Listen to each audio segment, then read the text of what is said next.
All right. Hi, everyone. This is Dr. Angela Catalessa. I am privileged to be here today with Paul Strobel. We're going to be talking about Paul as a coach and Paul as a polymath. So before we dive in, Paul, could you just tell the viewers a little bit about yourself as a coach, yourself as a polymath?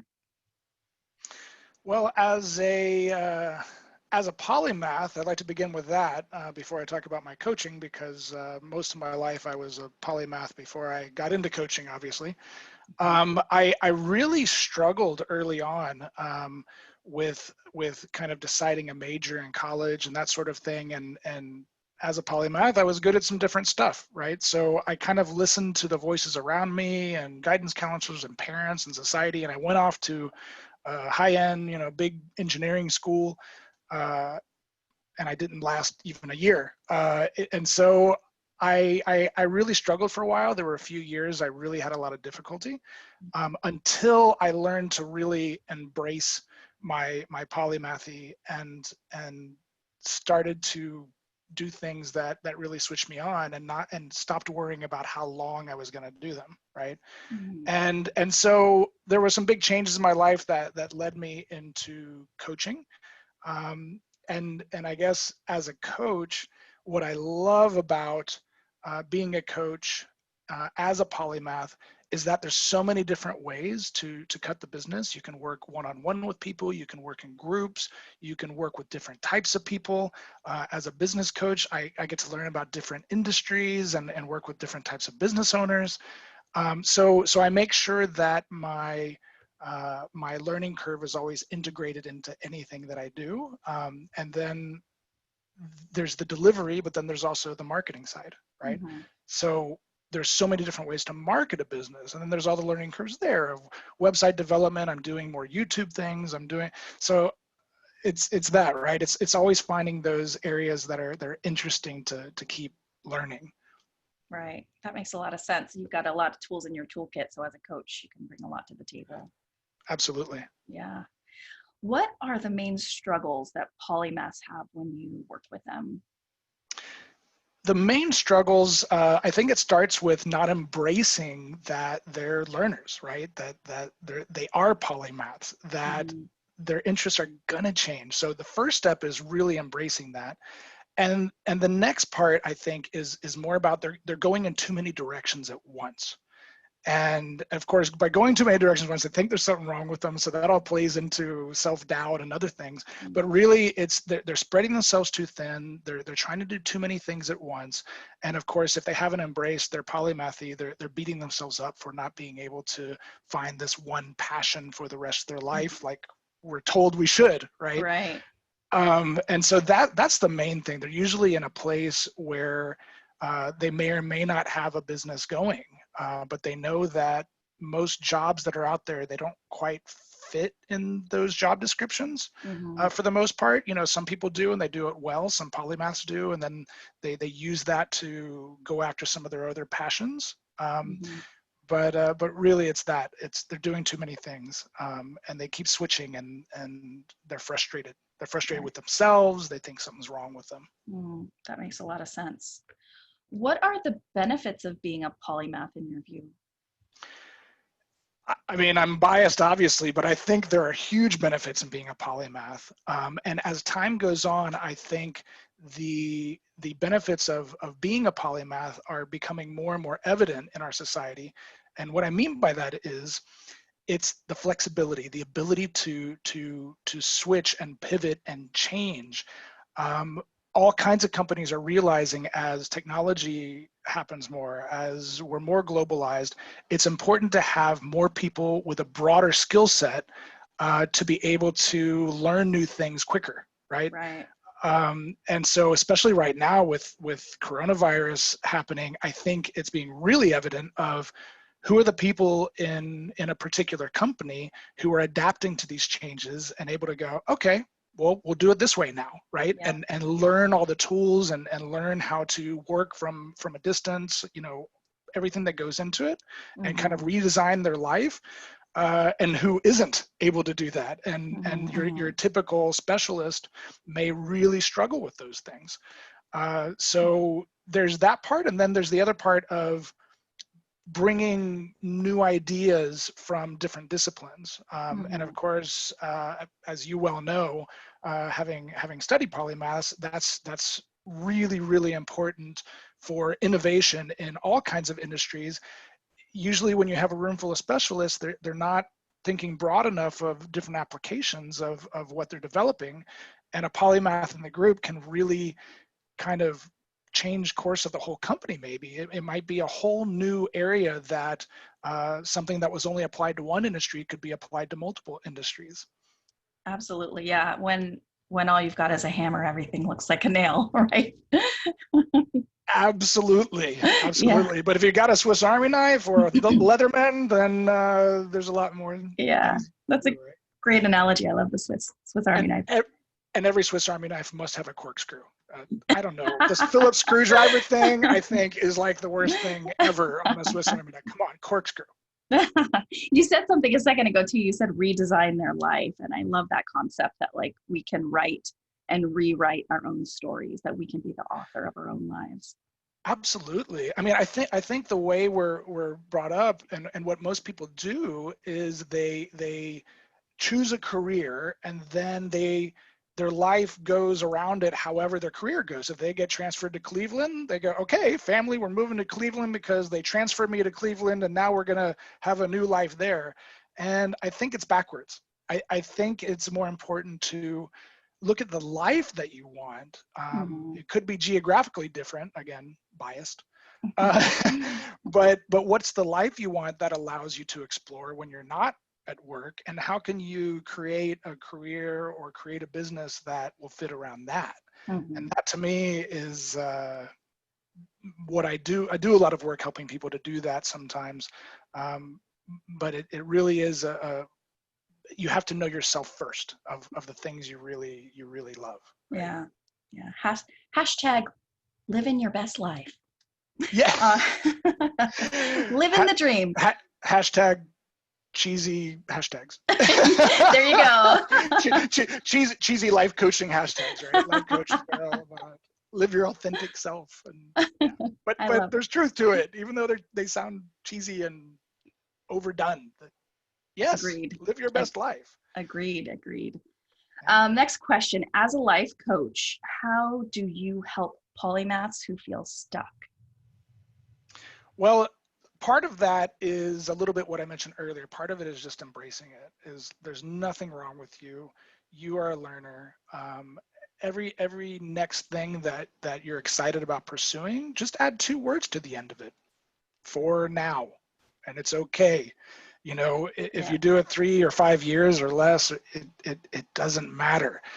Except the fact that you're probably going to change careers a lot, and it's okay.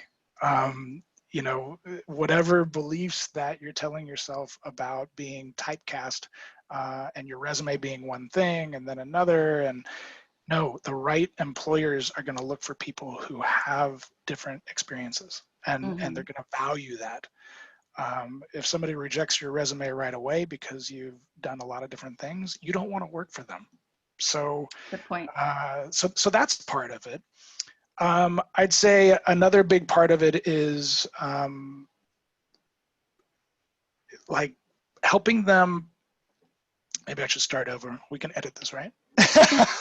um, Another big part of it is if the things that are aligned with what you're interested in don't fit in any job description, you might need to create your own thing. And so I help polymaths to see what that looks like. I know a lot Mm-hmm. about starting a business and running a business. And I work with Rice University in entrepreneurial mindset, and there's an assessment I work with that, and it's really okay if you want to create this new thing. What would that look like? How do you even get started? Um, the polymaths are great to work with because uh, a steep learning curve is a beautiful thing, you know. Mm-hmm. Mm-hmm. And so Right. there's all these moving parts and pieces. It's just helping them to, okay, we're doing this first, then this, right?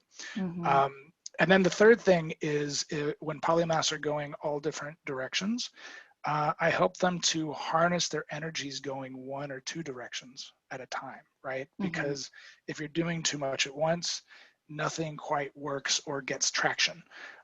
So it's important to just shelve those things. They're not going away. Have a journal where you write all your ideas down, so they're not going anywhere. You may never pursue some of them.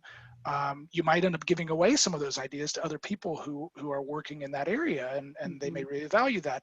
But only work on one, maybe two things at a time. That will get traction, and then depending on what it is, you might get that up and running by itself to where you have very little time energy that needs to be spent on that thing, and it's making a little bit of money or maybe a lot of money, so that you can work on the other things, right? But anybody that has multiple streams of income, they did it one at a time. They did not do it all at once. So I think really focusing, at least temporarily, is key. Yeah, good point. So kind of related to that idea of shifting focus, I want to ask about balance. So in your case, how have you found balance as a polymath? I think there's a couple parts to finding balance. I'll describe my current life now in a minute, but I think the first thing is saying no. As a polymath, we see opportunity all over the place. Oh, well, I could do this, or I could partner with this person, or I could, and especially once you start having success in something, you have more and more people approach you who want to do something with you, and it all sounds awesome. So saying no is the first thing to really kind of go there. What would this be like? And if you look at a certain trajectory, find mentors and interview them, ask them, okay, what's a day in the life for you? And see if that's something you really are interested in. And know that it's really important to have that learning curve in anything you choose next. Okay, so my life, how am I doing that? When I made my big life change about 15 years ago, it was actually the worst part of my life. Turned out to be the best thing that ever happened to me. My brother had shot himself, and I was working days, nights, and weekends in a corporate job, trying to climb the ladder. I was just unhealthy and working too much, not taking vacation. And once I really took a step back and questioned things, and all the dust settled I did away with all the shoulds of what I should be and should become and all of that, and really embraced my polymathy. I was like, okay, I'm an entrepreneur and I'm a coach. And because I've done a lot of world travel, I want to be able to live anywhere and continue working.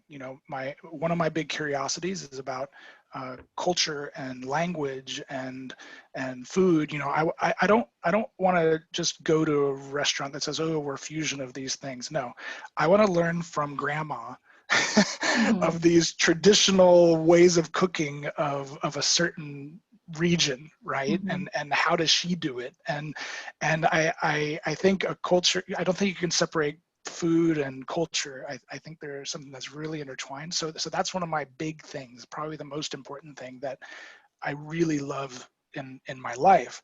So try to kind of design in my life, okay, how can I work from anywhere? In 2008, when I started coaching, nobody was doing that. There were no digital nomads. But for me, it was just, I want to be able to live anywhere. I love coaching. I studied coaching so that, I realized that was one of the things I really wanted to do. And so it worked. I had to learn about websites. I had to learn about SEO. I had to learn about all this stuff. And it was fun. And, many years later, I'm still working online. I lived in South America for 10 years total. And the last 3 years, almost 4 years total, I lived in Poland years ago for a little bit. I've been living in Europe. And all of my clients almost are in Houston. So I still have a business network. I kind of designed it so that I'm tethered to Houston. I have a very strong business network there. Almost all my clients are there. When I go to Houston, I visit my parents, I visit friends, I meet clients that I work with for the first time face to face. So I have back-to-back lunches and coffee and wine and whatever, meeting up with them. Sometimes I do some speaking, which is great, pays for my flight. And then I also do, like I said before, a little bit of work with Rice University's MBA program. So I only visit twice a year, and the rest of the time I'm off in other places and exploring. Oh my gosh, I love it. I love how you have so purposefully designed a life that makes you happy, that fulfills your desire to see different cultures and different countries. And actually, you and I have that in common. We spoke recently, and you shared with me about living in Argentina, and I had spent some time living in Argentina Yeah. as well. And I've been to, I think the current count is 40 countries on 6 continents. And I definitely have my own perspective about how seeing that much of the world and counting has influenced my perspective. And so I want to ask too, like, how do you feel like as a polymathic, multifaceted, broad-minded person, how has just literally seeing different cultures and different parts of the world impacted the way you view life?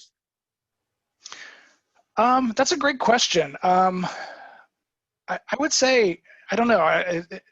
Again, speaking of cheesy quotations and things, I've always identified with I am not Athenian or a Greek. I'm a citizen of the world. Mm-hmm. Mm-hmm. To me, that's always, I've always felt that I'm a world citizen, and the borders, they don't make much sense. Yes, I grew up in the United States, and I'm proud of that. I grew up in Texas. Of course, we're super proud of that. Once a Texan, always a Texan. But it definitely, I don't know. I just have that feeling. I love to connect with other people. You don't even have to speak the language to have connection. Mm-hmm. And I'm always learning from that. You learn from everybody, even if you're not speaking the language. That I don't know. For me, that's the thing that kind of keeps driving me. How does it affect my overall perspective? I don't know. I think it's good as a father. I'm a stepfather. You know, to be able to give somebody else that there's a big world. You can live wherever you want. You can do whatever you want. Yeah, there's some logistical things that you have to do for that, but you can pretty much do anything. I mean, obviously not everybody has the talent for everything, but you know what I mean? Like, inside the things that you really love, you can do it. Yeah, I absolutely see a link personally between living life in a polymathic way and being a digital nomad like you are, because the root of both of them is just freedom. It's uncaging yourself from the sort of standard story or the expectations of society and being the author of your own life.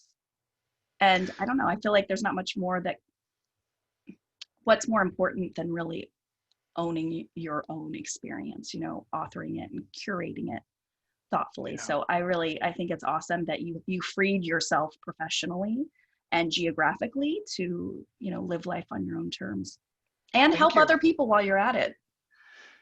Yeah, and the helping part is another, I guess, passionate thing. And so it fits in there. The coaching is definitely part of that.